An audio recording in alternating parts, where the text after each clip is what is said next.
mas paiigtingin pa ang seguridad sa bayan ng Botolan, Zambales sa pamamagitan ng itatayong bagong kampo militar. Inaasahang palalawakin nito ang kakayahan sa pagbibigay ng seguridad at serbisyong pangkomunidad, lalo na sa mga liblib at geographically isolated areas.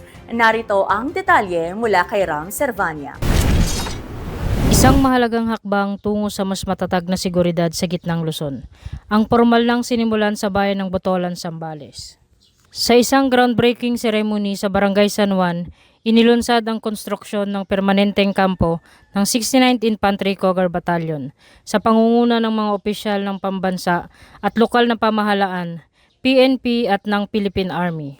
Itatayo sa lugar ang mga administrative at support buildings na magsisilbing sentro ng operasyon ng batalyon. Layunin nitong palakasin ang kakayahan ng tropa sa pagpapatupad ng peace and security operations sa buong lalawigan ng Zambales, kabilang ang mas mabilis na pagtugon sa mga banta sa seguridad at mga sakuna. Ang lupang pagtatayuan ng kampo ay donasyon ni Congresswoman Doris E. Maniquez ng 2nd District of Zambales bilang suporta sa pagpapalakas ng presensya ng sandatahang lakas ng lalawigan.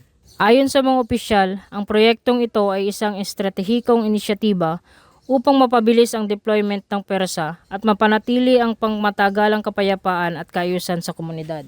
Iminungkahi rin sa seremonya na ipangalan ang kampo kay First Lieutenant Francis Villanueva, isang bayaning Botoleño na nasawi sa pagtupad ng tungkulin, bilang pagkilala sa kabayanihan at sakripisyo ng mga sundalong naglilingkod sa bayan. Kasabay nito, pinagtibay ang kahilingan para sa karagdagang lupain na gagamitin bilang training ground, upang higit pang mapahusay ang kahandaan at kakayahan ng mga tropa sa iba't ibang uri ng operasyon. Sa pagpapatayo ng permanenteng himpilan, inaasahang magiging mahalagang strategic hub ang kampo.